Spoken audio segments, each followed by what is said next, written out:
What happens when the man who promised to protect you becomes the architect of your deepest pain? Isla Carrington was living a fairy tale, a beautiful home, a billionaire husband, and a baby on the way.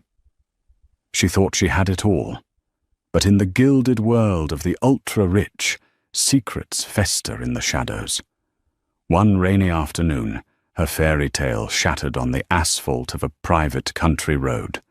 Her husband, Adrian, let his mistress run her down, leaving her for dead and destroying the life she was carrying. But they underestimated her. They thought they had broken her. But what she did next wasn't just revenge. It was a reckoning that would shock everyone. Before we begin the story, let us know where you're watching from by leaving a comment below. If you enjoy this video, don't forget to like and subscribe. Enjoy the story, everyone. The silence in the Carrington estate was a living thing. It seeped from the Italian marble floors, clung to the vaulted ceilings, and pooled in the corners of rooms too vast for two people. For Isla Carrington, 7 months pregnant, and feeling as swollen and delicate as a hothouse orchid, the silence was a constant companion. It was the sound of being owned. Her husband, Adrian, dealt in noise. The roar of his helicopter landing on the back lawn, the staccato rhythm of his fingers on a keyboard, closing a deal worth more than a small country's GDP, the booming laughter he reserved for business partners and sycophants. But with her, he was quiet. His presence was an occupation, a weight in the air that demanded stillness. This morning, he stood before the floor-to-ceiling window in their bedroom, a silhouette of bespoke tailoring against the manicured green of their Greenwich, Connecticut estate. He was talking on the phone, his voice a low, dangerous murmur that didn't carry. It was a frequency meant only for the person on the other end, a sonic wall between his world and hers. Isla shifted in their enormous bed, the silk sheets rustling around her. The baby, a boy they had decided to name Noah, kicked against her ribs, a secret, joyful conversation between them. She placed a hand on the swell of her stomach, a protective gesture that had become second nature. "I'll handle it," Adrian said, his voice hardening for a fraction of a second before smoothing out again. "No, leave it with me. It requires a delicate touch." He ended the call and turned, his face a mask of practiced calm. Adrian Blackwell was a handsome man, sculpted by genetics and the finest personal trainers money could buy. His eyes, the color of a stormy sea, could charm or intimidate with a single glance. When he looked at her pregnant form, Isla could never quite decipher the emotion. Was it pride? Or was it the cool assessment of an asset manager evaluating a volatile stock? "Morning," he said, his voice now a warm baritone. He crossed the room and sat on the edge of the bed, the mattress barely dipping under his weight. He leaned in to kiss her, but his lips were cool, his scent a sterile mix of expensive cologne and ambition. "How are my two most precious investments?" The word hung in the air. Investments. He'd been using it for months, a joke that had long since curdled. In the beginning of their marriage, she was his greatest treasure. Now, she and their unborn son were assets on his personal balance sheet. "We're fine, Adrian," she said, forcing a smile. "Noah was practicing his kickboxing again last night. He's a Carrington, all right, born for the fight." He patted her stomach, a proprietary gesture that made her skin crawl. "Listen, darling, I have to fly to London, a last-minute thing with the Sovereign Wealth Fund. I'll be back Friday." Today was Tuesday. An ache of disappointment, so familiar it was almost comforting, settled in her chest. "Oh, I have the final birthing class on Thursday. I thought you were—" "I know. I'm sorry." His apology was as smooth and empty as a polished stone. "Thompson will drive you, of course. We can't have you taking any risks." He stood up, already mentally in a different time zone. "I've had a chef from Le Bernardin preparing your meals for the week, high in iron and folic acid, and I've instructed the staff that you are not to be disturbed. Rest is paramount." He was building the cage, bar by gilded bar. The driver, the chef, the staff, they were all his employees. Her protectors, yes, but also her wardens. She was a Fabergé egg, too valuable to be handled by anyone, including herself. After he left, the silence rushed back in, heavier than before. Isla walked through the house, a museum of her own life. Her passions had been curated and displayed like Adrian's art collection. The easel and paints in the sunroom, a gift from their first anniversary, were untouched, the tubes of oil paint still sealed. The first edition books of classic literature she loved were locked behind glass. Adrian had said it was to protect them from humidity, but Isla knew it was to keep them from being creased, from being lived in. She ended up in the nursery. It was a masterpiece of neutral tones and handcrafted wooden toys. A mobile of celestial bodies, carved from reclaimed oak, hung over a crib that had cost more than her first car. Adrian had overseen every detail, but as Isla ran her hand over the cool, smooth wood of the crib, she felt a profound sense of detachment. This room wasn't for Noah. It was for the idea of Noah. It was another showroom in the Carrington estate. She sank into the plush rocking chair, her body heavy with the weight of her child and her loneliness. She closed her eyes and tried to remember the man she had fallen in love with 4 years ago. The Adrian who had chased her through a sudden downpour in Central Park, laughing and carefree. The Adrian who had listened, truly listened, when she spoke of her dream to open a small community art school. That man was gone, replaced by this polished, controlling stranger. Her phone buzzed, and she looked at the screen. It was a text from her sister, Maya. "How's my favorite whale? Ready for the little guppy to arrive?" A genuine smile finally touched Isla's lips. She typed back, her fingers flying across the screen. "Feeling more like a beached whale. Adrian's off to London again." The reply was instantaneous. "Of course he is. Are you okay, Isa? Really?" How could she explain it? How could she say that she was drowning in luxury, suffocated by care? How could she admit that her greatest fear wasn't childbirth, but the life that would come after?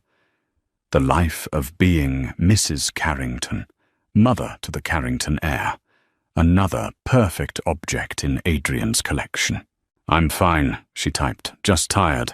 The baby is keeping me safe." It was the truest thing she had said all day. In this cold, silent house, Noah was her only warmth. He was her anchor, her purpose.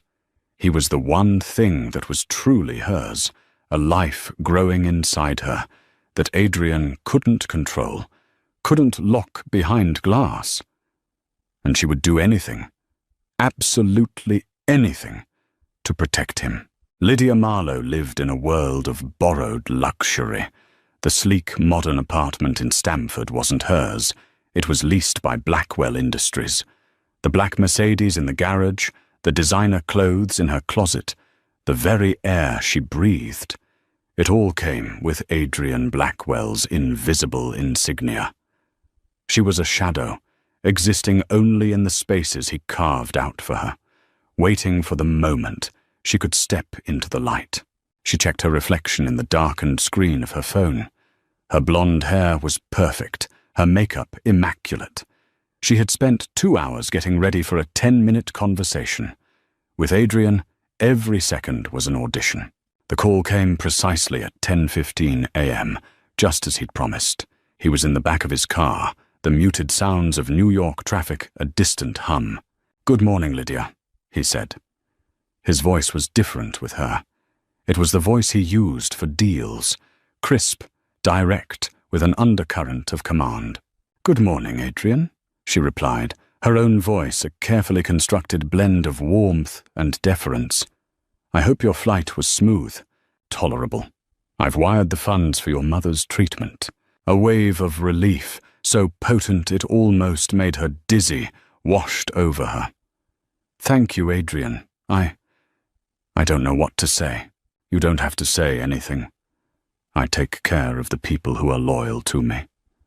You know that." There was a pause.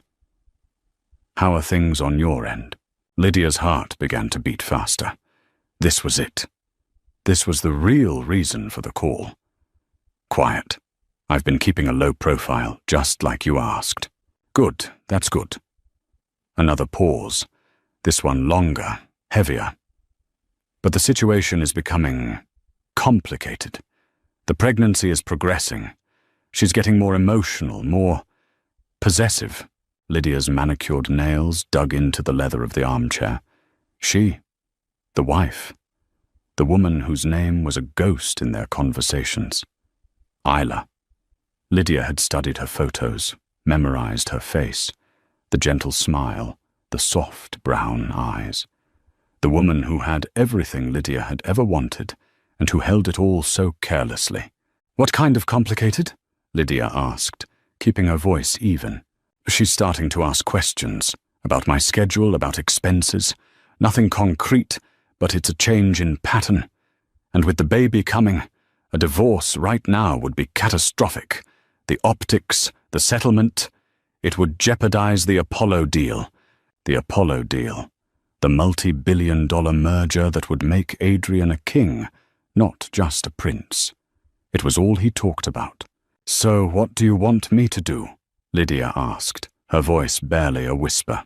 "She's become a problem, Lydia," Adrian said, his voice dropping to that delicate, dangerous murmur. "A liability. And liabilities need to be managed. They need to be neutralized." The word hung in the air between them, electric and terrifying. Neutralized. It was a word from a spy movie, not a conversation about a pregnant woman. "I need to know you're committed, Lydia. Not just to me, but to the life we've talked about. The life you deserve. This is the final hurdle. Once it's cleared, everything falls into place." Her mind raced. What was he asking? He couldn't be saying. He wouldn't. It was too insane. But she knew Adrian. He never said anything directly. He spoke in a language of suggestion and plausible deniability. He built the car and handed you the keys, but he never told you where to drive. "She walks every afternoon," Adrian continued, his voice smooth as silk, "on the old service road behind the estate, between 2 and 2:30. It's private, secluded. She likes the quiet." He paused. "She thinks it's safe." Lydia's mouth was dry. She could see it. A quiet country road, a lone woman, a car. "Adrian," she started, but her voice failed her. "There's a new rental waiting for you, a dark blue sedan. The keys are in the usual spot. Untraceable. Disposable." He was giving her the tools. He was building the car. "Think about your mother, Lydia. Think about the debts your father left. Think about the life you've been fighting for. Sometimes, to get to the future, you have to be willing to do the hard things, the necessary things." He was tying it all together. Her mother's health, her financial desperation, her ambition. He was weaving a net of obligation and desire around her, and she was the only one who could tighten it. "I understand," she said, the words tasting like ash. "I knew you would," he said, and for the first time, a hint of warmth entered his voice. It was the sound of a master praising his most obedient dog. "I'll be unreachable for the next 48 hours. Total radio silence, for my protection and for yours. We'll speak again on Friday when I'm back." The call ended. Lydia sat in the silent apartment, the phone still pressed to her ear. The borrowed luxury around her suddenly felt like a prison. She looked at her hands. They were trembling. She thought of her mother, frail and fading in a state-run hospital bed. She thought of the eviction notices, the shame, the gnawing hunger of her childhood. Adrian had been her savior, her prince. He had lifted her out of the gutter and shown her the stars. Now he was asking her to blot one out. A wave of nausea rolled through her. This wasn't love. This was a transaction. She was an employee, and this was the most important, most horrific task she had ever been assigned. But what was the alternative? To go back? To lose everything? To let her mother die? She stood up and walked to the window. Below, the city hummed with life, full of people living normal lives, untroubled by the monstrous choices she faced. She thought of Isla Carrington, walking on a quiet road, her hand on her pregnant belly, a woman who had never known a day of hardship, who had been born into the light. A cold, hard resolve began to form in the pit of her stomach, displacing the fear. Adrian was right. It was a liability, a problem, and Lydia had always been a problem solver. She had fought and clawed her way out of poverty by being ruthless, by being willing to do what others wouldn't. She would not go back to the gutter. She would have the life she was owed. She turned from the window, her expression set. She picked up her purse, her movements now fluid and decisive. She knew where the rental car was. She knew the time. She knew the place. She was no longer a shadow. She was a weapon, and she was about to be aimed. The air on the old service road was thick with the scent of damp earth and decaying leaves. It was Isla's sanctuary, a narrow strip of cracked asphalt, winding through a dense wood that bordered the back of the Carrington estate. Here, the silence was different. It was a natural, peaceful quiet, punctuated by the rustle of a squirrel in the undergrowth or the distant call of a blue jay. It was the only place she felt she could breathe. Noah was quiet today, a gentle weight inside her. She strolled at a slow, deliberate pace, her hand resting on the curve of her belly. The trees formed a canopy overhead, dappling the road in shifting patterns of sunlight and shadow. It was 2:15 in the afternoon. The world felt soft, muted, and safe. She thought about Adrian. He would be in a boardroom high above London, commanding, powerful, a world away. She felt a pang of guilt for the relief she felt in his absence. Their life was a beautiful, intricate lie, and she was tired of playing her part. Maybe after Noah was born, she would find the courage to change the script, to demand a real partnership, not this gilded servitude. The thought was a small, fragile spark of hope. She heard the car before she saw it, a low hum, growing steadily louder. It was unusual for this road. It was a dead end, used only by estate maintenance trucks, and never at this time of day. She moved to the grassy edge of the road to give it plenty of room, assuming it was a lost driver. The car, a dark blue sedan with tinted windows, came around the bend. It wasn't slowing down. If anything, it seemed to be accelerating. A flicker of unease sparked in her chest. The road was narrow. The driver was being reckless. She took another step back, her sneakers sinking into the soft mud at the verge. The car kept coming, its engine now a determined growl. It wasn't staying in the middle of the road. It was veering, deliberately, towards her. Time seemed to warp, stretching and slowing. Isla's mind struggled to process what her eyes were seeing. This wasn't an accident. This wasn't a lost driver. The polished hood of the car was aimed at her like a missile. Panic, cold and absolute, seized her.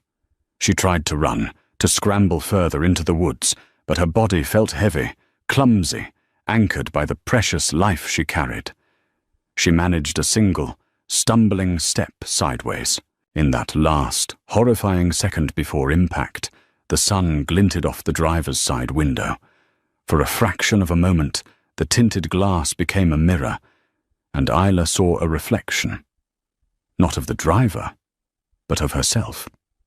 A distorted image of a terrified, pregnant woman, her mouth open in a scream that made no sound. Then, a different glint. Something inside the car. A flash of blonde hair. A pale, set face. A woman's face. The thought, sharp and clear, pierced through her terror. I know her. And then the world exploded. The impact was a brutal, physical shock. A monstrous hand that lifted her off her feet and threw her through the air. There was a sickening crunch of metal against flesh and bone. She landed hard on the unforgiving ground, the world tumbling in a dizzying, painful kaleidoscope of green and brown. Pain, white-hot and blinding, erupted in her leg, her side, her head. But it was a distant signal. Her entire consciousness, her entire being, was focused on one thing. Her belly. She landed on her side, and a new, terrible, cramping agony tore through her abdomen. It was a deep, internal shearing, a violation that was worse than any broken bone. Noah. The name was a silent scream in her mind. She tried to curl herself around her stomach, a primal, maternal instinct to shield her child, but her body wouldn't obey. Her vision swam. The blue sedan was already speeding away, its engine a triumphant roar as it disappeared around the bend, leaving only the scent of exhaust and shattered peace. Lying in the dirt and damp leaves, Isla's world narrowed to the searing pain in her womb. A warm, wet sensation was spreading beneath her. She didn't need to look. She knew. She was bleeding. She was losing him. No, she whispered, the word a ragged puff of air. No, please, no. Tears mixed with the dirt on her face. The physical pain was immense, a roaring fire that consumed her. But the emotional agony was a black hole, pulling everything into it. The hope she had felt just moments before, the dream of the man she had married, the future she had envisioned with her son. It was all bleeding out of her, onto the cold, indifferent earth. She thought of the driver. The flash of blonde hair.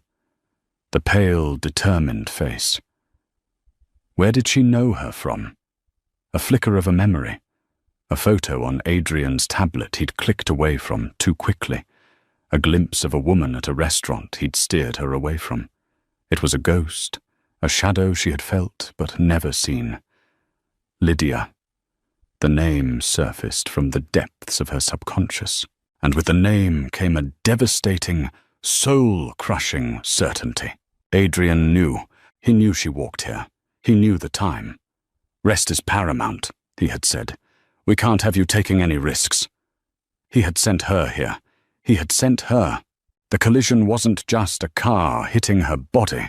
It was the collision of her entire life with a monstrous, unthinkable truth.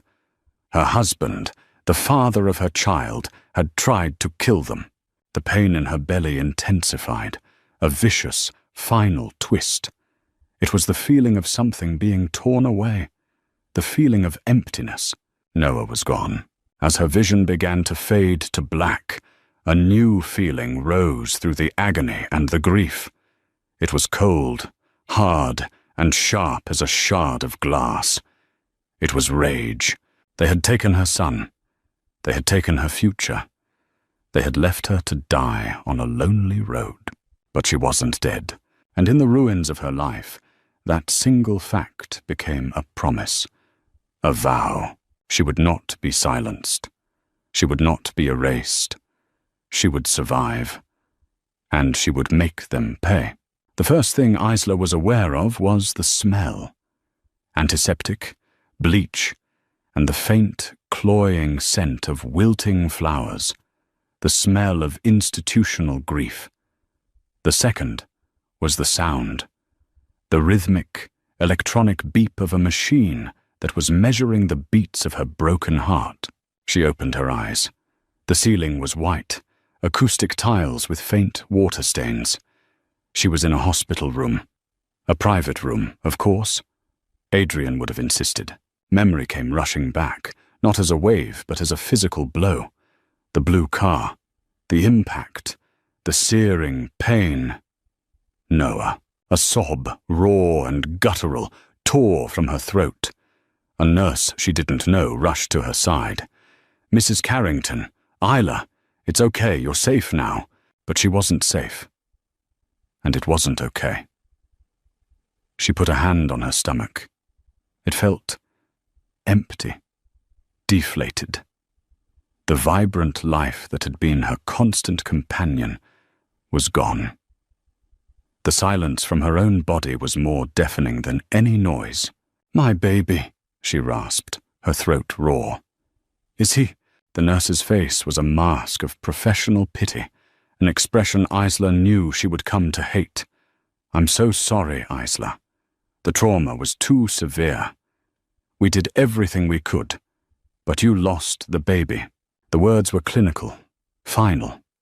They hammered the last nails into the coffin of her hope. She turned her head away, staring at the blank wall, the tears now silent, burning tracks down her temples into her hair. Noah, her son. He never got to take a breath. He never got to feel the sun. He was just a memory, a ghost limb she would feel for the rest of her life. The door opened and Adrian swept in, his face a perfect portrait of anguish. He was dressed in a rumpled suit, his tie loosened, as if he'd rushed straight from the airport. It was a masterful performance. Isla, my God. He came to her bedside, his hands hovering over her, as if he were afraid to touch her. His sea-storm eyes were filled with a convincing replica of tears. "I came as soon as I heard. I took the first flight. A tragic hit and run, they said. Some monster." She looked at him, truly looked at him, and saw him for the first time. The handsome face was a mask. The grief was a costume. Behind the performance, she could feel the cold, calculating mind at work. He was watching her, gauging her reaction, checking to see if the asset had been successfully liquidated. "A hit and run," she repeated, her voice flat, devoid of emotion. "The police are investigating," he said, finally taking her hand. His touch was like ice. "They're pulling traffic camera footage, talking to everyone. They'll find who did this. I'll put my own investigators on it too.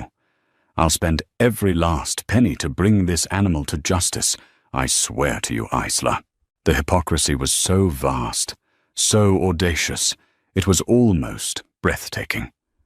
He was the monster. He was the animal. He was promising to hunt himself. She wanted to scream. She wanted to claw at his face, to expose the liar beneath. But a strange, cold calm settled over her. An instinct for survival, honed in the instant before the crash, took over. He thought she was broken, a grieving wife lost in a fog of pain. He thought he had won. Let him.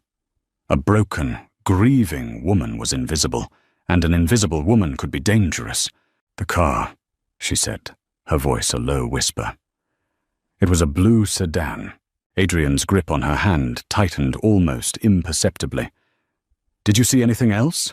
The license plate? The driver?" She held his gaze, letting him see the emptiness in her eyes.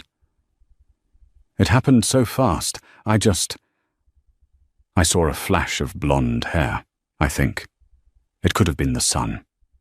She let her voice trail off, as if the effort was too much. She watched him closely. A flicker of relief, so quick she would have missed it if she weren't looking for it, crossed his face. He thought she didn't know. He thought the crucial detail was lost. "Blonde hair," he mused, his brow furrowed in thought. "Okay, that's something. We'll give that to the police." He squeezed her hand. "You just rest now, my love. You've been through a horrific ordeal. I'll handle everything. The police, the hospital, the arrangements. For Noah, he said the name, her son's name, and the sound of it in his mouth was the ultimate desecration. The cold calm within her solidified into something harder, something that felt like purpose. Over the next few days, the room filled with flowers, their sweet scent a sickening mockery of the decay she felt inside.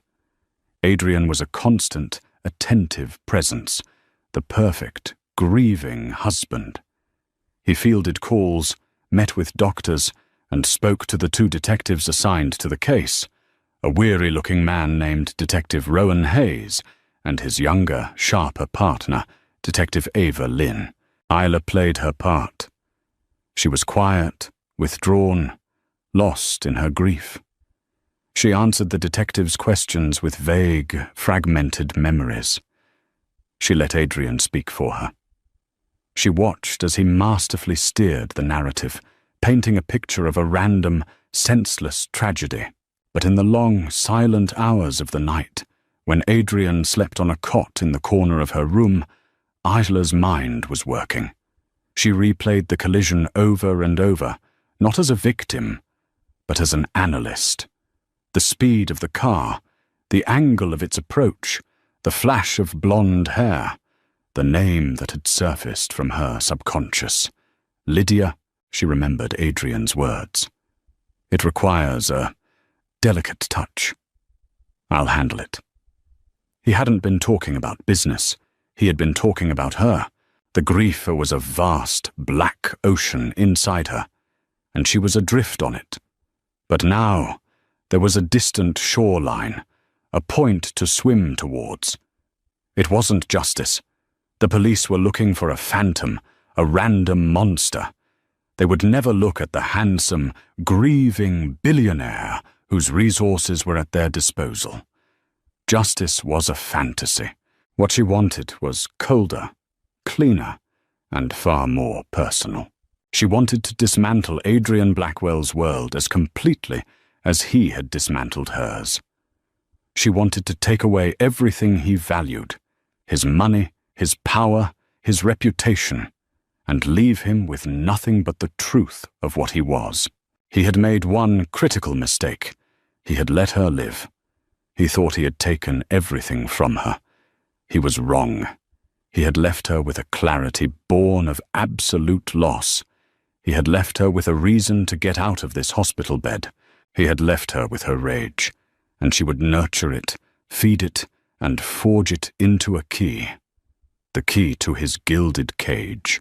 Returning to the Carrington estate was like returning to the scene of a crime. The opulent rooms, once just symbols of her isolation, now felt sinister, each polished surface reflecting the face of a liar.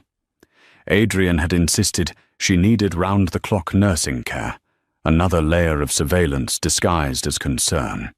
Isla had agreed, playing the part of the fragile survivor. Her physical wounds were healing, a fractured tibia, deep bruising that painted her skin in shades of purple and yellow. But her real recovery was happening in secret, in the dead of night. The nurse, a kind, matronly woman named Helen, administered a sleeping pill to Isla every evening at 10. Isla would palm the small white pill, hiding it in her cheek until Helen left, then spit it into the soil of a potted orchid. The first few nights, she lay awake, her body thrumming with a mixture of grief and adrenaline. The emptiness in her womb was a physical ache, a phantom limb she would never stop reaching for. She would allow herself an hour to cry for Noah, to let the waves of loss wash over her. Then she would get to work. Her weapon was Adrian's own arrogance. He believed he was untouchable, his digital life an impenetrable fortress. He had no idea that his wife, the woman he dismissed as a decorative arts major, had a mind as sharp and methodical as his own. In the early days of their marriage, he had proudly shown her his home's integrated security and network systems, a boast about his own genius. He never imagined she was paying attention. Her first target was his office. At 2 in the morning, Moving with a pained slowness that belied her determination, she slipped out of her bedroom and down the grand staircase. The house was silent, the staff asleep in their separate wing. Adrian's office was his sanctuary, a mahogany-paneled temple to his own success. It was protected by a keypad, but she knew the code. It was the date of their anniversary, a sentimental choice so unlike him that it could only be a deliberate irony. Inside, she didn't turn on the lights, using only the glow from his massive monitor. She sat in his leather throne, the chair still holding the faint scent of his cologne, and fought back a wave of nausea. She wasn't looking for a smoking gun. Adrian was too smart for that. She was looking for a thread. She started with his financials, accessing the encrypted server with a password she'd seen him type 100 times. Apollo King 7. The vanity of it almost made her laugh. She bypassed the corporate accounts and went for his personal expenditures, the dark corners of his empire. For hours she sifted through shell corporations, offshore accounts, and a dizzying array of credit cards. It was a masterclass in obfuscation. Then she found it. A recurring monthly payment to a high-end leasing agency in Stamford. The payments were funneled through a holding company named LA Holdings. Lydia Adrian. The arrogance again. Attached to the account was a name she didn't recognize, Lydia Marlowe. Her heart hammered against her ribs. Lydia.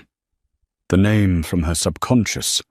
With trembling fingers, she opened a browser and typed the name into a search engine. The results were sparse, but telling. A LinkedIn profile with a vague title, Consultant at LA Holdings. A few tagged photos on social media from years ago, before she had learned to be a ghost. And there she was, the flash of blonde hair, the pale, determined face, the woman from the car. Isla felt a cold, vindictive satisfaction. She wasn't crazy. She hadn't imagined it. This was her. This was the woman who had held her life and Noah's in her hands and decided they were worthless. The next thread was the car. Adrian had told the police he had his own investigators looking into it. A lie, of course. He was controlling the flow of information. But he had made a mistake. He had used a rental, a disposable asset. Isla found another payment, a one-time charge from a different holding company to a discreet, high-end rental service, also in Stamford. The charge was for a 5-day rental of a dark blue Lexus sedan. The rental period began the day before the collision and ended the day after. It was all there. The woman, the car, the money trail that led directly back to Adrian. It was a neat, tidy package of conspiracy and murder. She could go to the police right now. She could hand detectives Rowan Hayes and Ava Lynn a case tied up with a bow, but she wouldn't.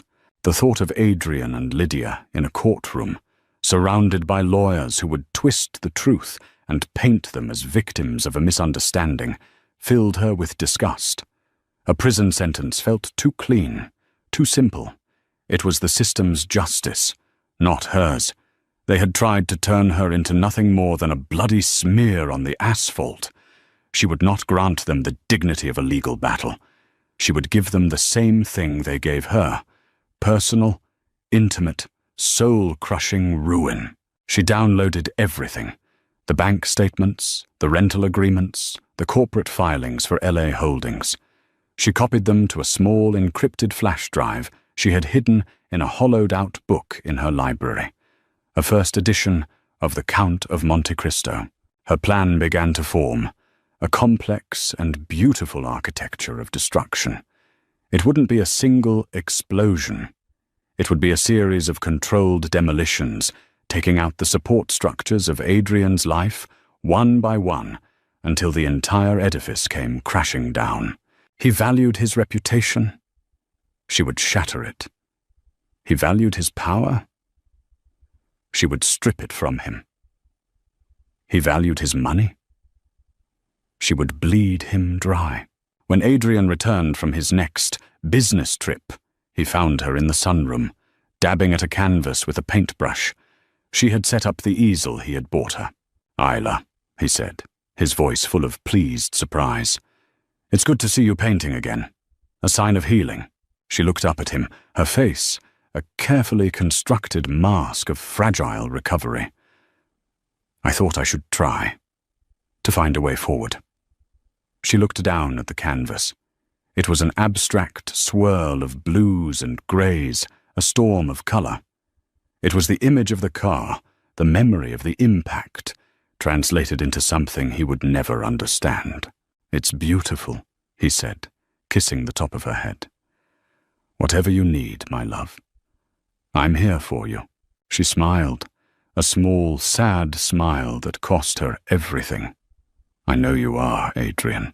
He saw a broken wife, slowly piecing her life back together. He had no idea he was looking at the architect of his own demise. The unraveling had begun, and she would not stop until there was nothing left. A month passed. Isla's leg healed, the bruises faded, and she moved through the house with a grace that belied the storm raging within her. She played the part of the grieving widow to perfection. She attended therapy sessions, insisted upon by Adrian, and spoke of her pain in carefully measured tones. She allowed him to comfort her, enduring his touch with a stoicism that he mistook for acceptance. All the while she was a spider, spinning a web of intricate design, waiting for the right moment to pull it tight. The moment came on a Tuesday, exactly 2 months to the day of the collision. It was the day before the final vote on the Apollo deal, the merger that was to be the crowning achievement of Adrian's career. He was electric with anticipation, pacing the length of his office, his phone buzzing incessantly. Isla chose her moment carefully. She waited until after dinner, after the staff had retired for the evening. She found him in his office, a glass of 30-year-old scotch in his hand, a triumphant gleam in his eye. "To us, Isla," he said, raising his glass as she entered. "Tomorrow, the world changes. Our world. We need to talk, Adrian," she said. Her voice was quiet, but it cut through his euphoria like a shard of ice. He frowned, his good mood evaporating. "Is this about the nursery? I told the decorators to wait until you were ready." "No," she said, walking slowly towards his desk. She wasn't wearing the soft, morning colours he had become accustomed to. She was dressed in a simple, sharp black dress. She looked like a businesswoman, not a victim. "It's about this." She placed a single sheet of paper on his polished mahogany desk. It was a printout of a bank statement. The statement for LA Holdings, showing the monthly lease payments for an apartment in Stamford. Adrian glanced at it, his expression unreadable. "It's a corporate expense. A consultant." "Her name is Lydia Marlowe," Isla said, her voice still unnervingly calm. She placed a second sheet of paper next to the first. It was the rental car agreement for the blue Lexus sedan. "Is she the consultant who drives a Lexus? The kind you rent for 5 days and then dispose of?" A muscle twitched in Adrian's jaw. The mask was beginning to crack. "I don't know what you're talking about. You're not well, Isla. The grief, the trauma, it's making you paranoid." He was falling back on his most reliable weapon, gaslighting. But it wouldn't work anymore. She was immune. "Am I?" she asked, her voice dangerously soft. She reached into the portfolio she was carrying and took out a photograph. It was a grainy but clear image from a traffic camera. It showed the blue Lexus turning onto the service road moments before the collision. The angle was just right to capture the driver, a woman with blonde hair. Lydia Marlowe. The police were looking for a monster in a random car. They never thought to subpoena the records for a private car service used by one of your shell companies. But it's amazing what a grieving wife can get when she asks nicely. People are so full of pity. Adrian stared at the photo. The color drained from his face. The predator, for the first time, looked like prey. "This is insane," he hissed, his voice low and venomous. "She was a disgruntled employee. She was obsessed with me. I was trying to get rid of her. If she did this, she did it on her own. It was a plausible story, a lie he had probably rehearsed for just this contingency. But Isla wasn't finished. Was she also the one who systematically shorted the stock of Apollo's chief competitor over the last 6 months, using an untraceable offshore account? Isla asked, her eyes locked on his. An account funded by the same holding company that pays her rent? That's insider trading, Adrian. A federal crime. The kind of thing that doesn't just scuttle a merger. It sends people to prison for a very long time. That was the blow that landed. Not the accusation of attempted murder, but the threat to his empire. He sank into his chair, the glass of scotch trembling in his hand. He looked at her, and for the first time she saw genuine fear in his eyes. "What do you want, Isla?" he whispered. "Want?" A dry, humorless laugh escaped her lips. "What do you think I want, Adrian? I want my son. I want the life you stole from me. I want the last 2 months of agony to have never happened. But since I can't have any of that, I'll have to settle." She leaned forward, placing her hands flat on his desk. The power dynamic had irrevocably shifted. He was no longer the master of the universe. He was just a man in a cage of his own making. And she was holding the key. "You're going to walk away from the Apollo deal," she said, her voice ringing with absolute authority. "You will cite personal reasons. Then you will sign over 51% of Blackwell Industries to a new trust. A trust I control. You will transfer the titles to this house, the jet, and all liquid assets into my name. You will effectively become my employee. And Lydia Marlowe, you will cut her off. Today, she will get nothing. She will be cast back into the gutter you found her in." He stared at her, his mouth agape. "You're destroying me." "No, Adrian," she said, her voice dropping to a whisper. "I'm just showing you what you look like on the inside. Empty. Bankrupt. A hollowed-out shell." She stood up straight. "You built this world on the idea that everything and everyone was a commodity to be bought, sold, or disposed of. You tried to dispose of me. You disposed of our son. Well, I'm here to liquidate your assets." He lunged to his feet, his face contorted with rage. "You bitch! You think you can blackmail me? I'll destroy you. I'll tell them you're crazy. I'll have you committed." Isla didn't flinch. She simply held up the small encrypted flash drive. "Everything is on here, Adrian. The financials, the photos, recordings of your calls where you discuss neutralizing your liability. A copy has already been sent to my lawyer, with instructions to release it to the SEC and the district attorney if I don't check in with her every 12 hours. So go ahead. Try to destroy me. You'll only be lighting your own funeral pyre." He stared at the flash drive as if it were a venomous snake. He was trapped. Utterly and completely trapped. The master manipulator had been outmaneuvered. The king had been checkmated. "You have until 9 a.m. tomorrow," Isla said, turning to leave. "The moment the markets open. You'll make the calls, you'll sign the papers, or the world will see you for the monster you are." She walked out of the office, leaving him standing in the ruins of his triumph. She didn't look back. The confrontation wasn't the end. It was simply the beginning of his sentence. His prison wouldn't have bars.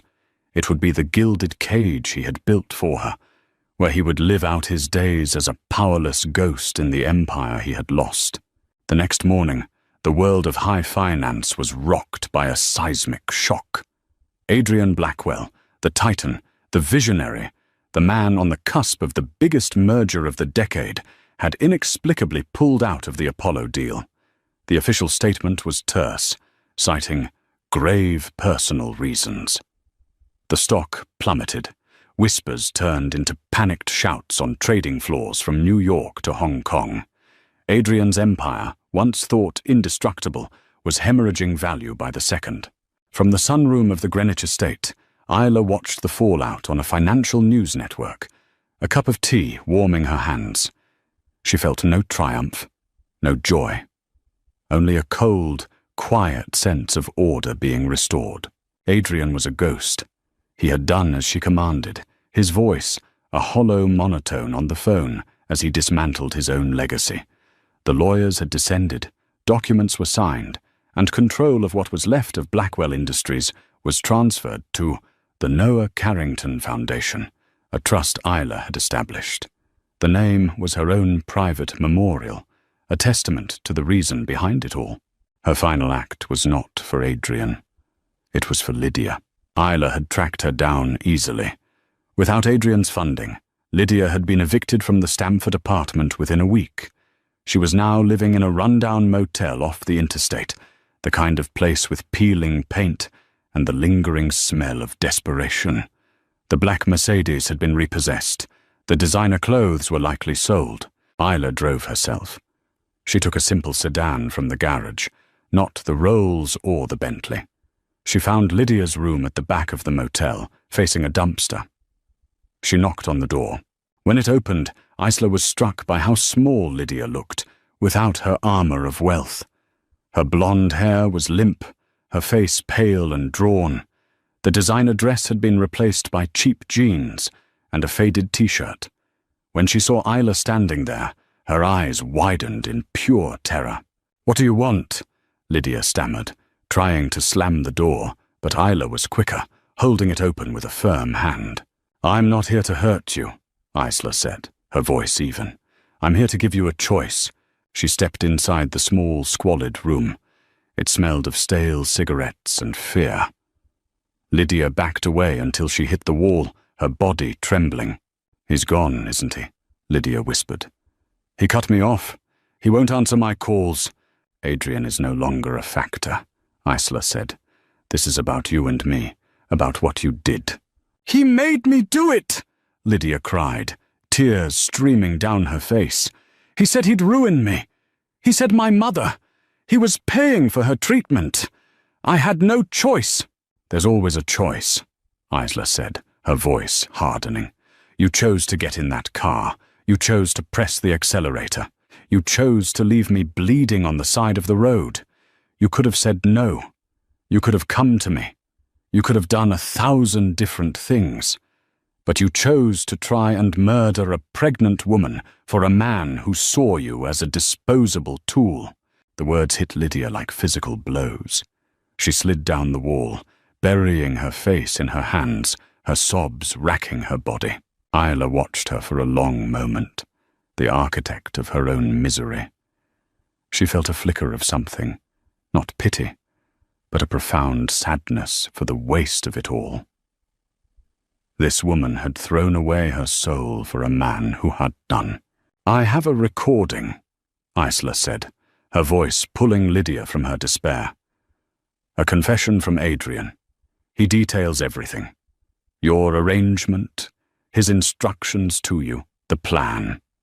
He threw you under the bus to save himself, of course. Said you were the mastermind." Lydia looked up, her face a mess of tears and disbelief.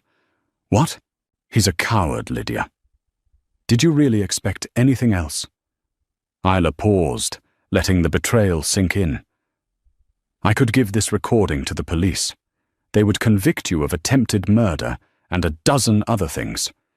You would spend the rest of your life in prison." Lydia's breath hitched. "Please don't." "That is one choice," Isla said, her voice cool and measured. "Or there is another. I have a plane ticket for you. It leaves for Portland, Oregon in 3 hours. There is a cashier's check in the envelope for $10,000. Enough to start over, to get a small apartment, find a job, to build a life, a real one. Not one borrowed from a monster. Lydia stared at her, confused. Why? Why would you do that? Because I don't want your life, Lydia. I don't want you to rot in a cell, thinking about me every day. I don't want to be the ghost that haunts you. That's a prison of its own, and I refuse to be your warden. Your punishment won't be a jail sentence. It will be living with the knowledge of what you did. Every time you see a pregnant woman, every time you hear a child laugh, you will remember my son. You will remember Noah. That will be your life sentence. Isla placed the envelope on the stained motel bedspread. If you are not on that plane, if you are anywhere on the East Coast by midnight tonight, the recording goes to the police. The choice is yours. A cell or a chance.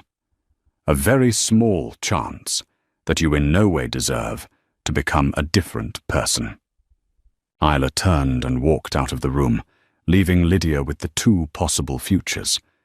She didn't look back. This, she thought, was the real reckoning. Not the destruction of an empire, but the quiet, devastating act of forcing her enemies to live with the truth of themselves. Adrian, a king in a gilded cage he couldn't leave. Lydia, a ghost haunted by a life she had taken. And Isla? She was free. The rage had burned away, leaving behind not emptiness, but a clean, quiet space. A space to build something new, something that mattered. 6 months later, the Carrington estate was sold.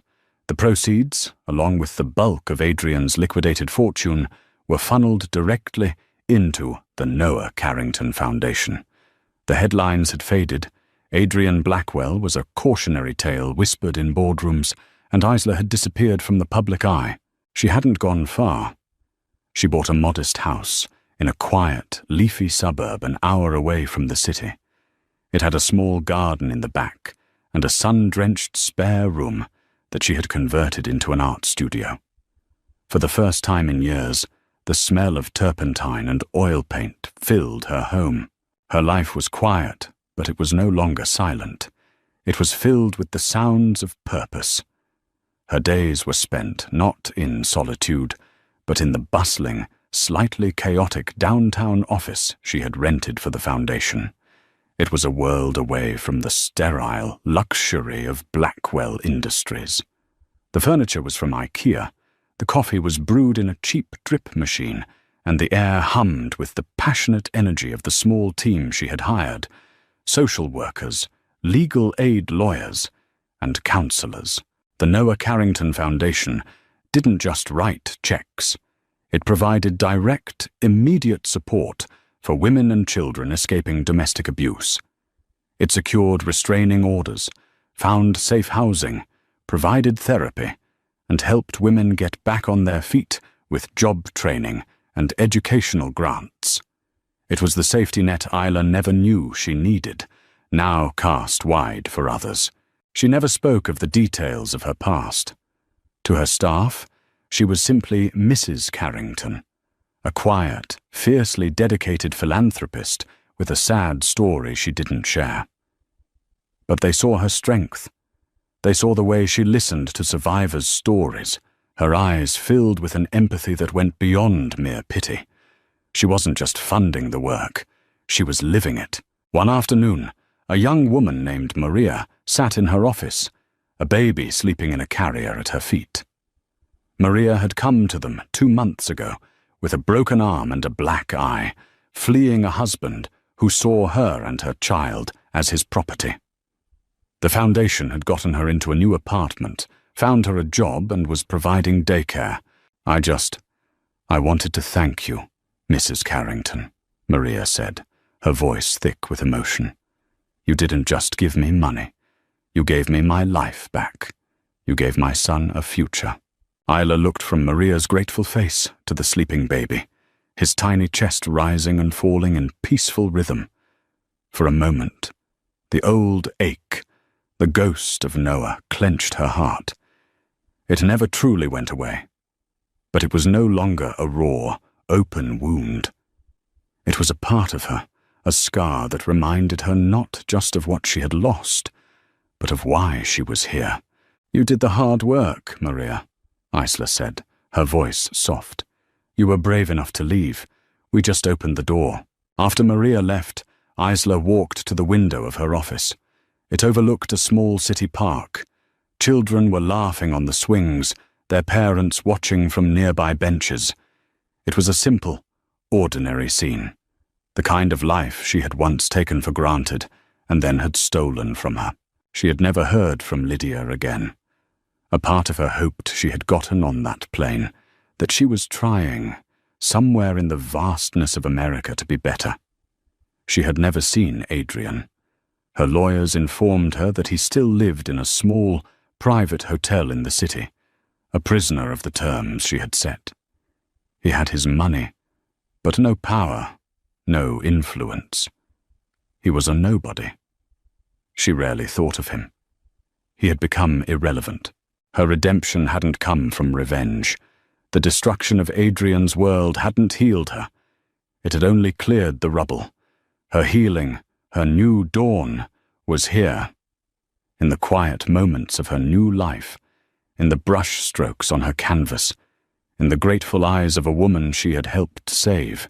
She had taken the ugliest, most painful moment of her life and transformed it into a force for good. She had refused to let their evil define her. She had built a legacy for her son, not out of marble and gold, but out of hope and survival. A small smile touched Isla's lips. The grief was still there, a quiet companion. But it was no longer her whole story. She was more than just a victim. She was more than a survivor. She was the architect of her own peace. And in the quiet hum of her new life, she had finally, truly, found her way home. Isla's story is a powerful reminder that the deepest betrayals can forge the strongest wills. She turned her pain into a shield for others and rewrote her ending, not with vengeance, but with purpose. Her journey from a gilded cage to a life of meaning shows that true power isn't about wealth or status. It's about the courage to rebuild from the ashes and to use your voice for those who have been silenced. If this story moved you, please give this video a like and share it with someone who appreciates tales of resilience and justice. Subscribe to our channel and hit the notification bell for more dramatic stories that explore the complexities of the human heart. What did you think of Isla's final choice? Let us know in the comments below. Your engagement helps us bring more stories like this to light. Thank you for watching. Thank you for watching. Thank you for watching. Thank you for watching. Thank you for watching. Thank you for watching. Thank you for watching. And there's people having lectures. Flower arranging. My mum used to pick flowers every day from the garden, cut flowers, put them in fuck me.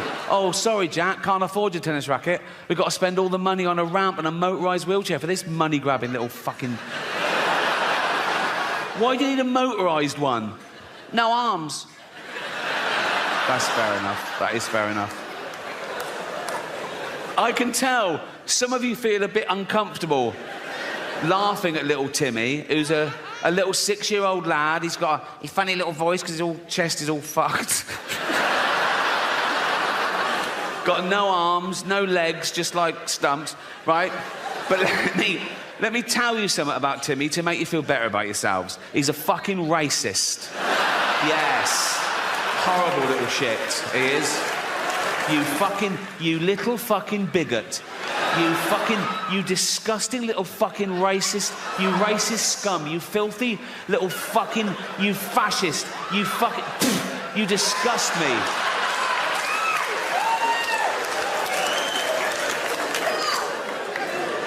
Homophobic? Yeah. He's like, they're not like us. Nothing's like you, you disgusting little fucking, you prejudiced little piece of, you ball of hate, you disgusting little fucking racist homophobe. I wish we'd had a scan. You absolute, you...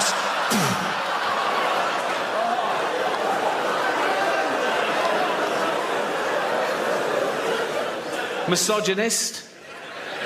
If he could, he'd rape. There's your little Timmy.